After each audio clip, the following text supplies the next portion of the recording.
Karena dia nggak malu. Dulu dia dihormati. Kalau aku main ke kantornya juga suka ngehargai banget orang-orang kantornya. Pak, Bu, Iya. gitu. Sekarang malah diludahin orang. Iya. Diludahin.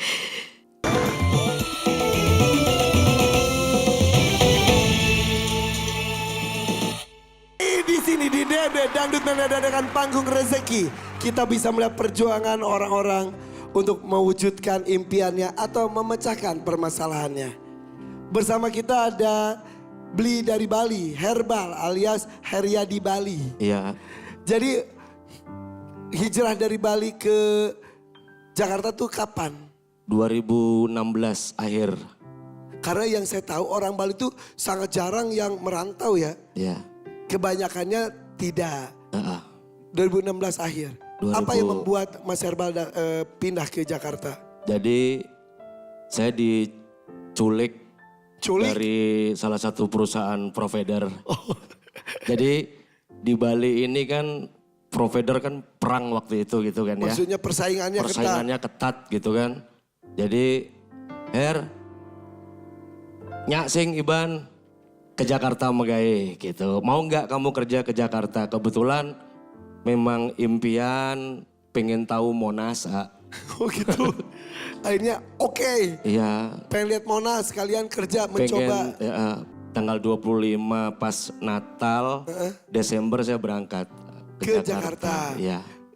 Dikirim oleh perusahaan provider. Iya, dikirim. Sebagai apa posisinya di perusahaan provider tersebut saat itu? Supervisor Tinggi sekali. saya 16 tahun di salah satu provider. Ngabdi dari tukang pasang poster sampai saya naik jadi marketing. Jadi pas di Jakarta pun karir bagus. Alhamdulillah Makin karir bagus. bagus ya. Oke. Kemudian apa yang terjadi berikutnya? Saya bertemu oleh bidadari cantik. Istri saya. Mana istrinya boleh berdiri? Oke. Bertemulah dengan Ya, istri. istri Sartika namanya. Saat itu posisi masih menjadi supervisor. Posisi masih Menikahlah menjabat. dengan istri. Ya, menikah dengan Sartika. Kebetulan diberikan rezeki oleh Allah. Istri saya hamil 6 bulan. Perusahaan meminta, saatnya kamu berangkat ke Brau. Kalimantan. Ya, dimutasi kembali ke Kalimantan. Minta waktu 2 tahun. Nanti setelah kamu rantau ke Brau, menangkan daerah sana, kamu bebas pilih wilayah. Terserah ajak keluargamu gitu. Dimanapun di Indonesia. Ya, di Indonesia. Berarti dipercaya sama provider tersebut. Alhamdulillah dipercaya. Diterima. Saya nggak mau ninggalin istri saya. Yang baru lagi hamil 6 bulan. Ya. Ditolak permintaan dari perusahaan. Saya diberikan waktu 3 hari. Untuk berpikir. Ya, untuk berpikir. Pikir Oke. Saya lapor ke istri karena saya yatim piatu. Orang tua saya udah meninggal. Saya serahkan hidup mati saya bersama keluarga yang saya yang sekarang. Bismillahirrahmanirrahim. Akhirnya kerjaan tersebut saya tolak. Ya. Menolak penempatan ke Brau Kalimantan. Ya. Jadi karena menolak akhirnya lepas pekerjaan itu. Gaji yang saya terima, insentif dari ketenaga kerjaan, saya cairkan selama 16 tahun, kurang lebih 20 juta. Saya jadikan modal usaha, Jadi kamu keluar dari pekerjaan itu, keluar dari perusahaan. 20 juta itu jadi modal. Ya. Modal usaha apa? Modal usaha, sembako, bangkrut, sisa modal 4 juta. Saya ajak istri saya tiap maghrib berangkat ke Muara Baru, bawa motor bebek, Ya. beli ikan, ikan basah, ikan tongkol kayak apa, bandeng. Ya. Ayo bunda, kita awali langkah ini dengan uang 4 juta. Ayo ya berangkat. Buat dijual kembali. Ya, Lancar? iya. Bangkrut kembali Innalillahi. karena saya enggak punya ladang.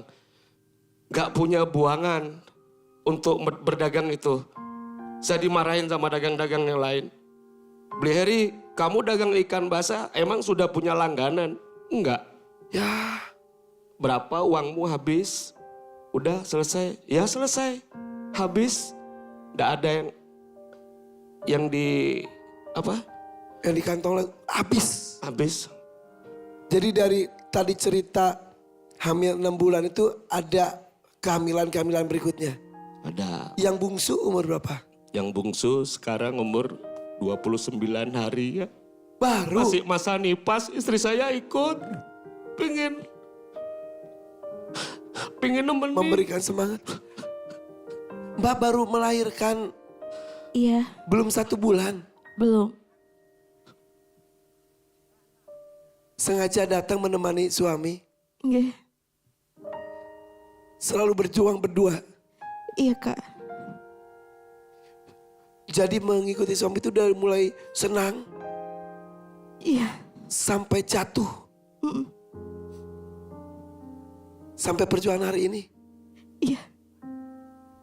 Dan tampaknya perjuangan baru sampai tadi jual ikan, bangkrut. Apa yang dilakukan lagi selanjutnya? Selanjutnya datang seorang pengamen di lapak saya ini, terakhir saya berjualan. Abah sini, pengen belajar nyanyi. Saya nggak bisa nyanyi. Pengen lihat si Abah itu dapat duit gitu ya. Dikasih sama pedagang dan pedagang yang lain ngasih. Akhirnya saya coba ke beliau, ke Pak Iyas namanya. Namanya Dia Pak Iyas. guru saya. Pak Yas. Nyanyi saya lagu Kehilangan dari Bang Haji Roma. 1 lagu itu. 1 lagu dikasih saya, ayo Bang silakan nyanyi. Ditinggal salon itu kan, dia tinggal di depannya. Diajarin buat ngamen. Diajarin. Dengan modal 1 lagu itu. Ya modal 1 lagu. Akhirnya saya rembukan sama suami istri. Udah, ayah mau ngamen aja ya. Ayah pengen hidupin kalian, hidupin anak-anak. Saya kerja di pengalaman pertama di Pasar Bogor, dapat 90, bagi 2, 45. Saya kasih ke istri saya, nih buat makan sekarang. Alhamdulillah ya. Alhamdulillah, ya sisa 5.000. Besok lagi saya kerja sama Abah. Dan pada akhirnya saya dipecat. Kenapa? Gara-gara nggak datang. Waktu itu orang pasar minta saya nyanyi. Saya nggak datang karena di beda desa. Di desa saya itu hujan. Aduh. Dipecat saya jadi pengamen. Pikir pengamen dipecat. Saya buktikan anak-anak saya bakal makan dengan mic ini. Dengan mic ini. Dengan hasil ini, mic ini di pasar saya ngamen. Alhamdulillah istri saya ndak kurus. Hasil ngamen. Istri saya nemenin Dan banget. sekarang jadi profesinya adalah sebagai pengamen. Selain pengamen, saya ngojek juga. Kalau Sebentar, hari, setelah dipecat dari perusahaan ngamen itu. akhirnya si Abah bilang, Her, kalau kamu mau ngamen lagi, silahkan modal sendiri, beli salon.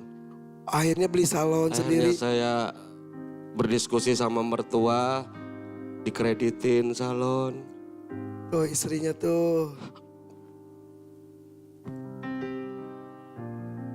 Cium tangan suaminya.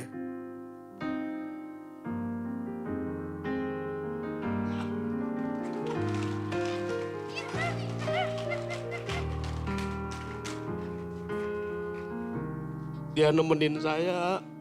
Akhirnya sekarang sumber mata pencarian dengan ngamen. Ngojek. Terus ada tetangga kalau lagi panen saya ikut bantuin bungkus cesin gitu kan, sayur hijau, apapun itu sampai sekarang. Teh Cantika.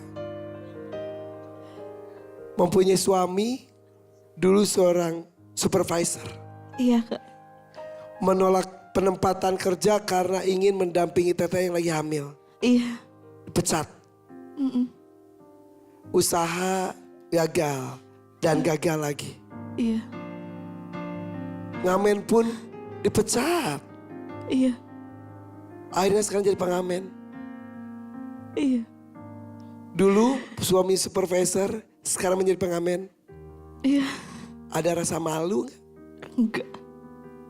Karena dia berjuang buat keluarga. Buat anak. Sampai anak saya sekarang gak sekolah Kak. Karena penghasilan ngamen itu kan gak banyak. Yes, di rumah sekarang harusnya sekolah. Tapi dia sekarang ditunda dulu. Karena penghasilannya kecil. Tapi anak-anak sehat semuanya? Alhamdulillah sehat. Kemarin aja yang kecil, yang bayi, yang ditinggal sekarang di umur 9 hari masuk NICU, Kenapa? dehidrasi. Ya. Ya Allah. Tapi sehat lagi sekarang. Alhamdulillah Sampai sekarang. dehidrasi. Iya.